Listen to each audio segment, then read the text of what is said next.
My name is Penny Gautreaux. I'm the treasurer and one of the founding members of Harbor Include. I'm going to talk to you a little bit today about our organization and what we're doing around Grace Harbor to support LGBT kids and their friends. Okay, I'm going to start with a little bit of an introduction about myself and the organization a little bit as well. So like I said, my name is Penny. I am a social worker and therapist. So I have a lot of experience in crisis support. And when we were coming up with the idea for Harbor Include, one of the things we wanted to make sure was that we were providing a space that was safe. We wanted to provide a space that was sober. And we wanted to provide a space where people could, particularly LGBT kids, could express their needs and get some support around their mental health, their home life, their sexuality, and just the other pressures of being a teen. Okay.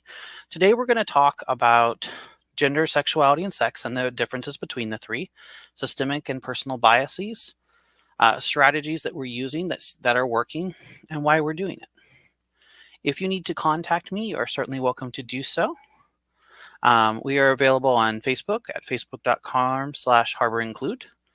My number is 337-315-1430. You can email us at info@harborinclude.com. And if you have a professional inquiry or would like us to send a speakers bureau out to talk to your organization about LGBT kids in the harbor or other LGBT topics, you can email me at sgautreaux1986@icloud.com. All right, thank you. All right, so kind of getting into the meat of it a little bit.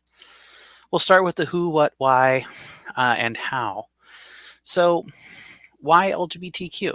Well, the reason that we decided to focus on this population is, among other things, suicide is the third leading cause of death amongst LGBT youth aged between 15 and 24. Between 18.8 and 43.4% of gay students seriously considered attempting suicide. According to LGBT healthcare discrimination statistics, 46% of LGBT youth said they wanted emotional or psychological counseling but couldn't receive it in the past year.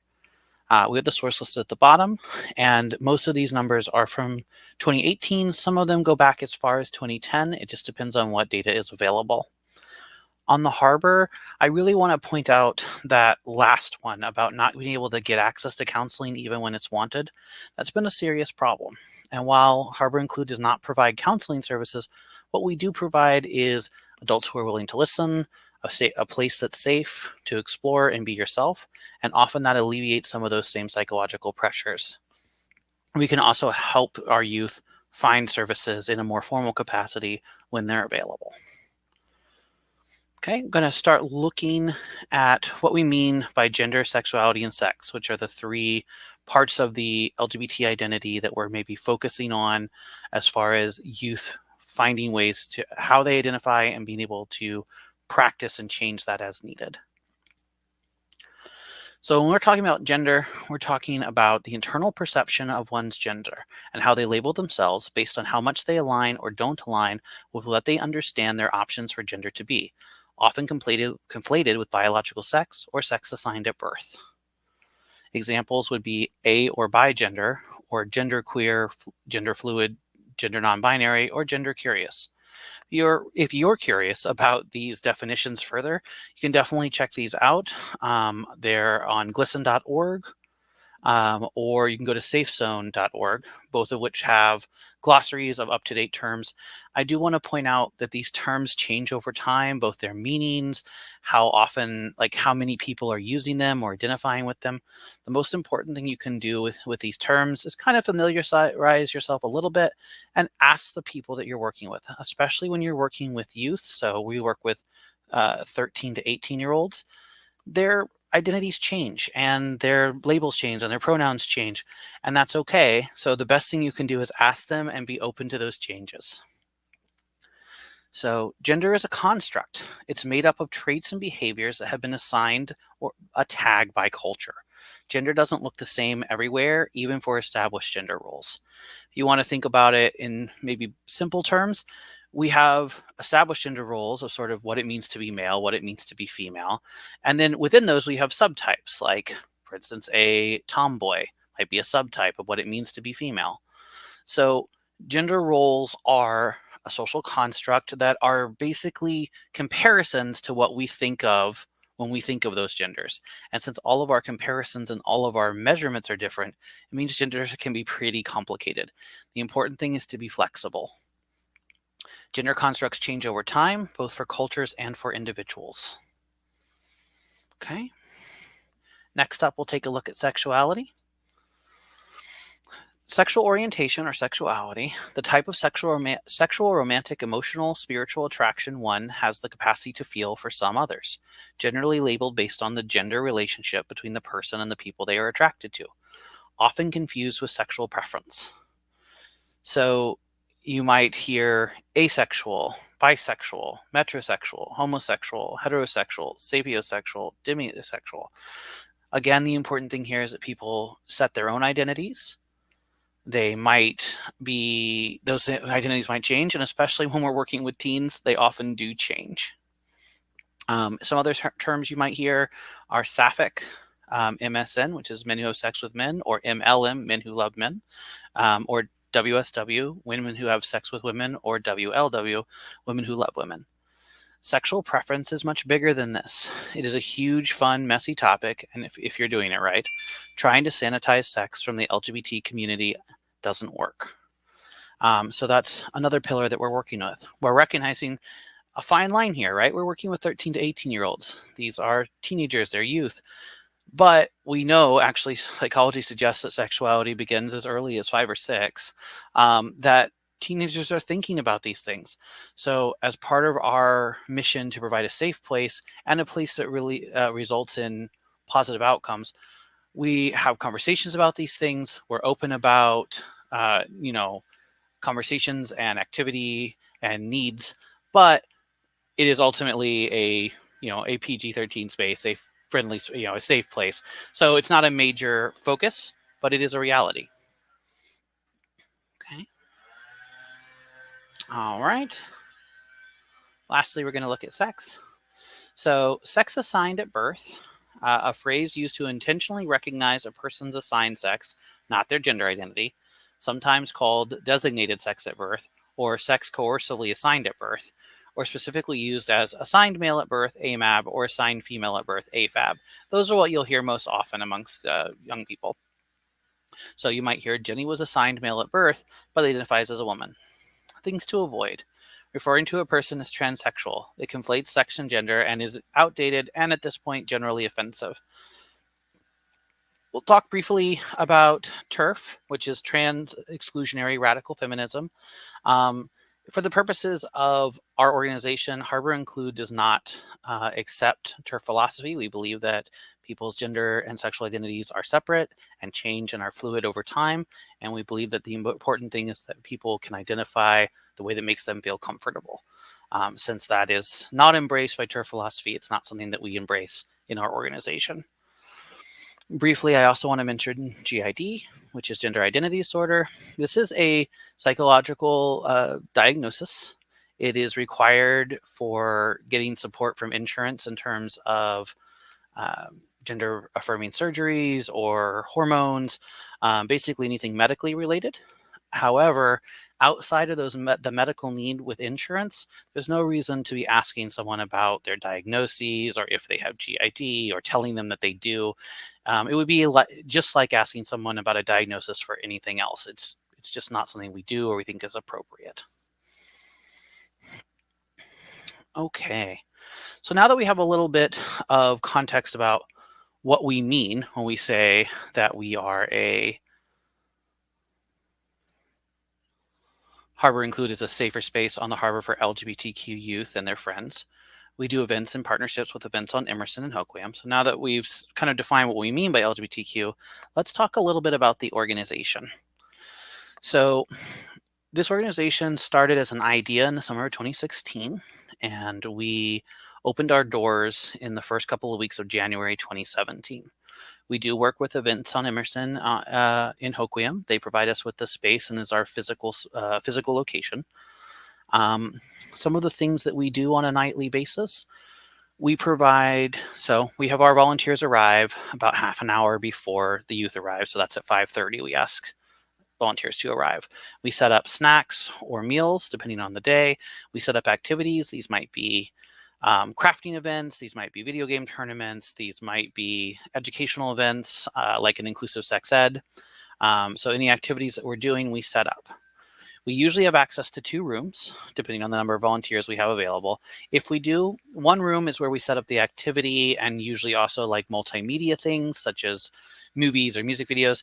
And the other room is more of a quiet space where people can talk, grab food, or do, say, board games. We are open from 6 p.m. to 9 p.m. on Fridays. We were closed for the pandemic, and I'm actually excited to say that this upcoming, well, today, 5/27, is our opening date. So tonight will be our first time open since July of 2020. So that's exciting. Before the pandemic, we averaged anywhere from 12 to 20 youth on an average Friday night, and they came from kind of across the county. We had folks from Elma, folks from Ocean Shores, several folks from Aberdeen, Hook, William Kazi. Once in a while, we would have folks come in from Pacific County. So we try to be as wide of a range as we can. We do go into the schools when we're invited to talk to their GSAs or to their counseling departments. We also have worked with some of the local, we worked with the Rotary Club for an event. We work with Out and Proud, which is an adult organization for Grays Harbor LGBT folks. So we try to have a reach. One thing that we have limits on is transportation. A lot of the bus lines don't run very late, and a lot of our youth don't have access to transportation. So sometimes friendly parents are providing rides. We can provide taxi vouchers sometimes, or if the buses are running, we can provide bus tickets at times. We work to provide transportation, but that's an area where we're actually looking for additional support. Okay, so once we got started in 2017, we were initially open every other Friday, then every Friday pretty consistently. We missed maybe 2 or 3 until the pandemic happened. In addition to our regular Friday events, we occasionally do Saturday events. So Saturday events are special and they're open to the public. They're usually fundraisers. So in those situations, we can't guarantee confidentiality. So we've done things like the queer prom. We did that for 2017 and 2018. I think 2019 as well. We've done winter dances. We've done graduation events. We do have a graduation event coming up later this month, which will be for grads this year, as well as celebrating some of our older youth who may have aged out of the program but didn't get to have their graduation due to the pandemic. All right. So kind of mentioned that we're reopening. One of the things that we very much need is new volunteers. So to be a volunteer for Harbor Include, you need to be 21 years old. You need to be able to pass a basic background check. It's really just looking for, like violence or things like that. And you need to be able to commit to 1 Friday per month. So that would be 6 to 9 p.m. 1 Friday per month. What you'll be doing as a volunteer, if you decided that you were interested in that, we have spots for checking in the kids, so watching the door, helping the youth fill out the basic stuff we collect for fundraising purposes, and orienting new folks. We have at least 2 volunteers in each room at all times, so they're kind of floating around the rooms, talking with the youth, engaging, making sure folks are feeling okay, or helping to, new folks get acquainted with people, that sort of things. We also have people who run specific things. So maybe you run Dungeons and Dragons games, or maybe you have a craft skill or an education background that you want to share. If you're a volunteer, you can absolutely let us know about those, and we'll get events set up that allow you to share what you know and in love with the youth. Okay. All right. We're going to move forward a little bit, kind of gives you a basic idea of what we do. So we're going to go back into some of the differences that we were talking about. This is called the Gender Unicorn. It's done by the Trans Student Educational Resources Network. You can find this picture all over the internet. And it's a good visual. So if you were struggling earlier when I was talking about the differences between gender identity, gender expression, sex assigned at birth, physical attraction, and emotional attraction, this gives a visual. So I'm going to go through this quickly, given that we kind of already talked about these same ideas, but I want to look at the visual. So With gender identity, you might identify as female, male, or many other genders. And you may identify on a slider, all of these are sliders, how much you identify each one. So maybe if you were in the middle for these two, you might say that you were bigender, for instance. Gender expression works the same way. Do you embrace more femininity, masculinity, or something else? And how much do you do so? Sex assigned at birth is a little bit more solid. You're usually assigned female or male. There are far more folks who are actually born intersex than we recognize, but that is slowly changing. And then physical attraction is the same idea. You may be attracted to women, men, other genders at different levels. Those things all change potentially over time. And especially with our youth, that's something that we see changing a lot. And a lot of times, our youth face those same pressures that you might expect outside of the community within the community. So they're scared to tell people that things have changed. They're scared of who they might, alienate or hurt amongst their friend base. So all of the same things that teenagers experience everywhere, they're experiencing within our organization, and we're trying to provide that support. So if you have a background with working with teens and you like that population, you find joy in supporting them, then that's another really wonderful skill that we're always looking for. And then lastly, emotional attraction, same idea that you might be emotionally attracted to women, men, or other genders with or without the physical attraction being the same. I really like the visual because it allows you to kind of go through and maybe even try this yourself, just to see where you feel like you fit. Sometimes you learn things about yourself. It never hurts to. Okay. All right. So from here, we're going to move into some of the biases and complications, things we run into that we knew would come up. As I mentioned, I am a therapist and a former crisis worker, and so some of the other founders were a nurse and a peer counselor. So we knew that we would be working with folks who were struggling and that those struggles were going to be at a heightened level. And that's something we want you to know if you're considering volunteering. And we want you to know that our population faces additional challenges, and that the harbor, unfortunately, has maybe more instances of some of those challenges than some other places. So the work is really important. And there's need for more people volunteering with us for sure, but also more support around GSAs in the high schools, which is gay straight alliances, more support in the community that's just saying, we know and are glad you're here. All teenagers want to feel accepted regardless of their identity. And often this population out on the harbor does not feel accepted by any means. So let's start to talk about some of that. Okay, so we'll start with systemic bias. Systemic bias is the idea that some bias occurs within our system, so within our healthcare system, within our mental health care system, within our legal system and law enforcement, certainly within our schools, that we don't even necessarily know. Like, it's not something we think about or something that someone chooses. They don't get up in the morning and decide to be biased. It's built in. So prevalence of mental illness in the LGBTQ plus community. LGBTQ individuals are more than twice as likely as heterosexuals to have mental illness. Those in the LGBT community are 2.5 times more likely to experience depression, anxiety, and substance abuse compared to heterosexuals.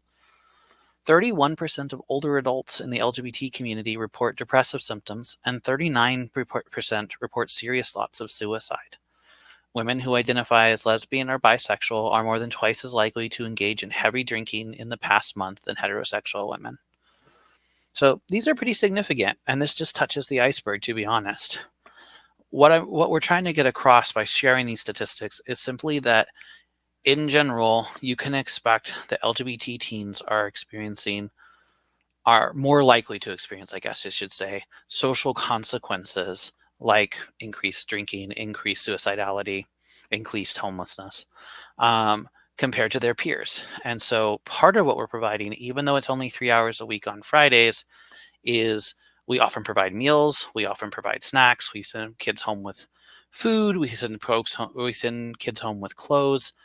We do clothing swaps for youth who are changing their gender identity so that they have clothes that match their identity. We've helped youth with school supplies. We've helped youth with needs around starting college. We even helped one youth get started in their first apartment, although that was kind of a one-off situation. Um, so the point there is that there's a lot of need beyond just our Friday drop-in. Although our Friday drop-in is the basis of what we do, it's what allows us to build rapport and trust, and for there to be that space so that the youth can tell us what some of those bigger needs are and we can try and meet them. So things that we found that work, um, change is okay. Being very flexible on what identities are, where they go, what youth needs are, what they are, maybe their attitudes or their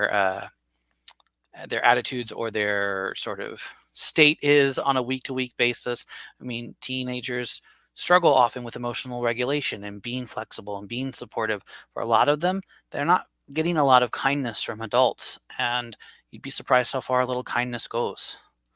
Asking for pronouns regularly, checking in. What are your pronouns today? Being LGBTQ is an important part of who our kids are, but that isn't all they are. And this is really important. So often when our youth are out, that becomes kind of all that anyone talks about, or all that anyone, especially adults, ask them about. Every problem becomes about being LGBT. All of their interests become about being LGBT. It's really important that we as an organization don't make that all that there is, because they're getting a ton of that other places. So we want to know what their art interests are. We want to know what their sports interests are. We want to know what they want to do in college, what their dreams are, where they want to go on vacation someday. So many of our youth don't don't have spaces where they feel like they're allowed to dream, and so when an adult is interested in what they want out of life, they just burst open. We've had a lot of participants come through the program who start very shy, start very concerned about how they're going to fit in or what's going to happen. And as time goes on and they're more comfortable, what they end up telling us was that the biggest thing was that we were listening to them and that we were interested in what they had to say. So I will definitely say one of the things we teach is called motivational interviewing. Another thing we teach is called active listening. If you decided to volunteer, we would work with you on those. And what it really comes down to is listen 3 times as much as you talk and make sure that you're showing that you're interested. Don't pathologize identity. This is one's really on the media more than anything else. The media regularly makes the LGBT community sort of tragic or villainous. But, you know, being LGBT is sort of a death sentence. You're sort of doomed to misery, loneliness, and suicide is often the message we see in the media. So we work really hard to counteract that. Yes, our youth do deal with hard things. And yes, we do provide support around that and connect to additional resources as needed. But we also celebrate their identity. We also celebrate the fact that they're out and that they are surviving and that they are part of the future. We're constantly telling youth they're the future, but a lot of our youth don't feel like they're included in those messages. So we make sure that they do know they're included in those messages, that there are opportunities and it is cool that they exist. So very briefly, I want to touch on parental grieving. You could also, I guess, say caregiver grieving, because not everyone lives with their parents. A lot of times when our youth are coming out and maybe they come to program for a while and they start to feel more secure, so they decide to come out at home, a lot of parents really struggle. They struggle with this idea that they're maybe losing the child they knew, or losing the idea or the hopes that they had for the child that they know. Um, we don't work with parents directly. We are exclusively a youth organization, but we do recognize it's hard. And if a parent is friendly and they're coming to say drop off or pick their youth up, we're happy to talk to them a little bit, and we can definitely recommend them out to Out and Proud or some of the other adult organizations in the area, or to the Olympia PFLAG organization, which is Parents, Friends of Lesbians and Gays, is what PFLAG stands for. And it's an organization specifically designed around working with parents, friends, caregivers, aunts, uncles, etc. When they have a youth who comes out in their life, and we're more than happy to provide information on that to parents and caregivers. Lastly, I do want to mention briefly gender trending. Gender trending is the idea that because people's genders change over time, and especially when they're youth, they might be trying on different types of identities, isn't just sexual identities or gender identities. It's also like trying to be a goth, trying to be a punk, trying to steampunk out, I want to, youth are consistently trying to find somewhere that they fit. And I'm sure that all of you know that none of us fit in any of these categories perfectly. We all end up finding our own identities. And that process of trying things out is normal and healthy. So gender trending is a name for the specific process of trying out different gender strategies and gender ideas and gender expressions. It often gets kind of demonized. Within the community, it can often be thought of as like not being serious or just trying to be popular or just trying to get something. And I think outside the community, it's often thought of as proof that it isn't real. Neither side is right about this. It's just a normal part of growing up as it applies to gender. Just like having spiky hair and wearing leather jackets is often part of that same time period. You do it for a while, you figure it out, and maybe you keep doing it, maybe you don't. Okay. Personal biases. So if you decide to volunteer, or if you have folks in your life, especially teens in your life who are LGBTQ, these are the things that we recommend and we ask our volunteers to do. Don't assume heterosexuality or cisgender. So if someone mentions their partner or mentions something about their life that you might normally gender, we ask that you not do so. A kind of simple example would be the change over the last couple decades towards things like mail carrier, firefighter, versus gendered versions of those terms. Really, we're just asking you to do the same thing. For that matter, we ask that you don't assume queer or LGBT. So we want you to ask, and that's really the important thing. If you volunteer, we're always asking our adults to ask our youth what's going on. And if you're out in the world making an assumption about anyone's gender or sexual identity based on, some outside appearance or way of speaking, whatever it might be, it's better to ask. And I know it can be scary to ask, and a lot of times we don't want to ask, but I can tell you from both personal and professional experience that asking is a sign of respect, and it is almost always interpreted as so. So I want to give you permission, and I want to encourage you to ask for people about their identities. Use neutral language as much as possible. I know we talked about it a little bit already, but please don't pathologize or fixate on someone's queer identity.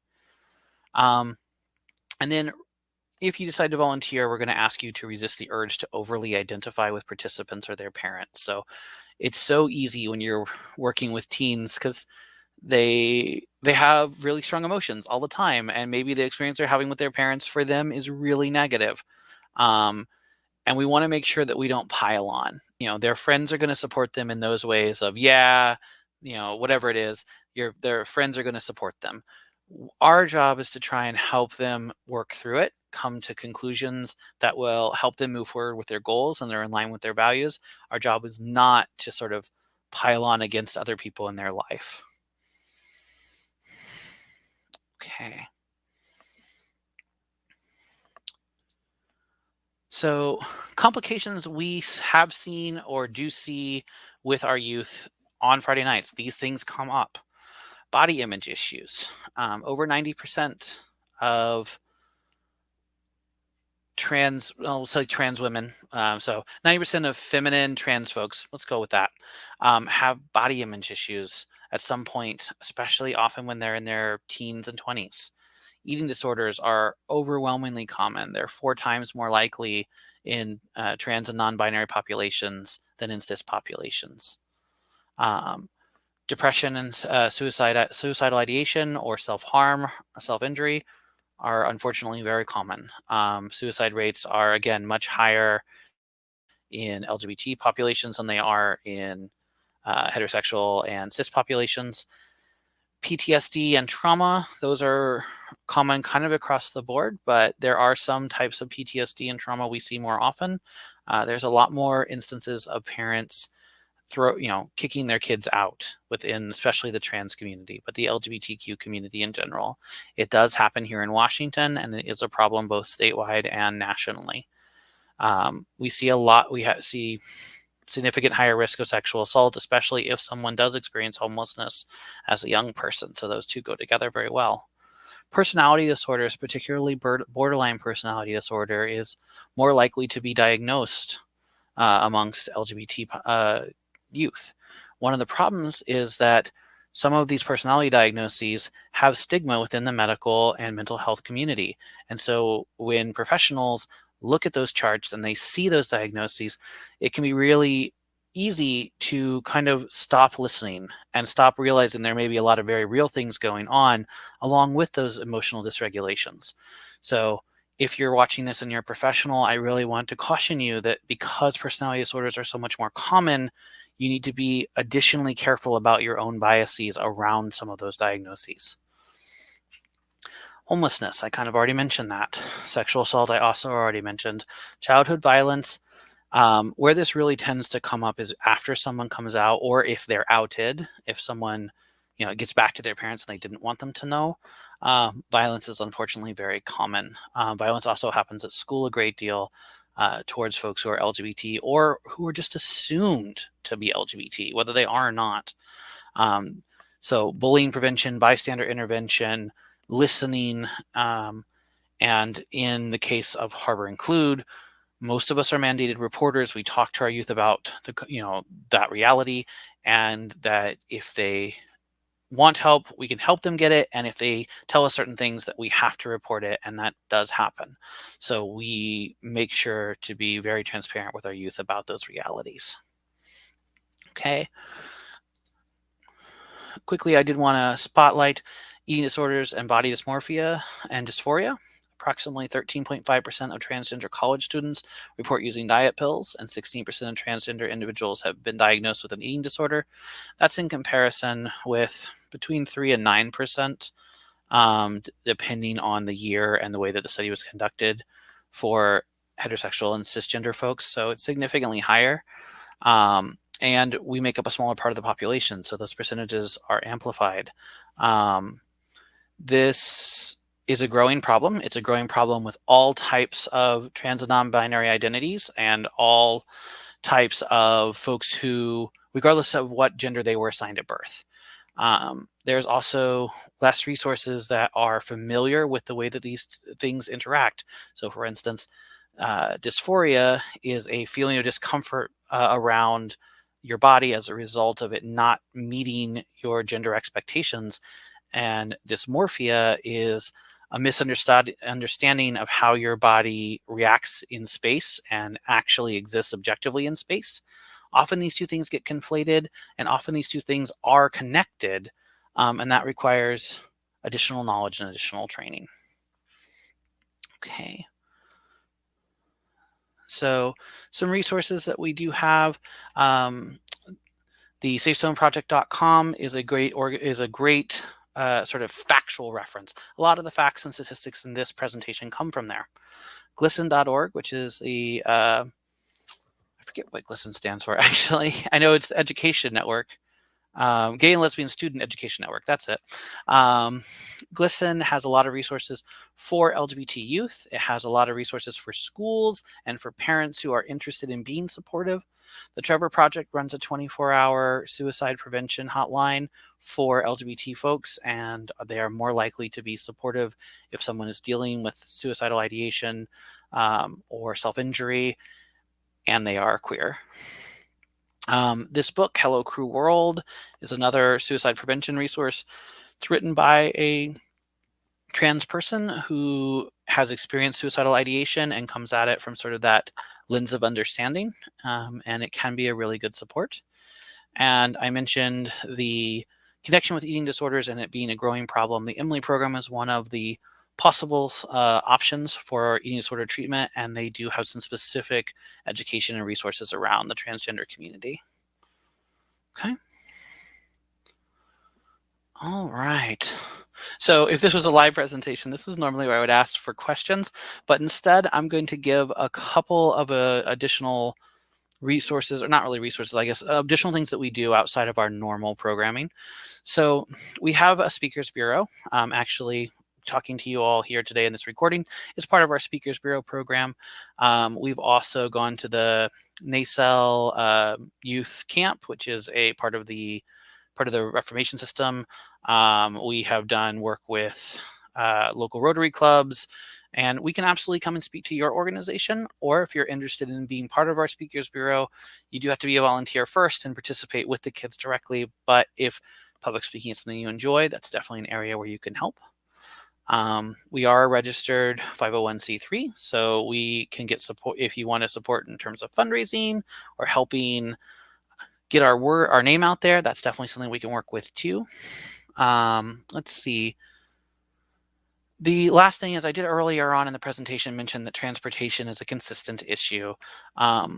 We are looking for solutions to that. So if you have a way to provide transportation, it would have to work within our insurance and within our bylaws. But especially if you live in Elma or Ocean Shore, some of the places that are further out from Aberdeen Hoquiam and want to provide that transportation to youth, we can see if that's something that you can do and how that might be workable. So I think that is all of the basics. I hope this was helpful, and please don't hesitate to reach out. Again, my name is Penny, and you can reach me at info@harborinclude.com is the easiest.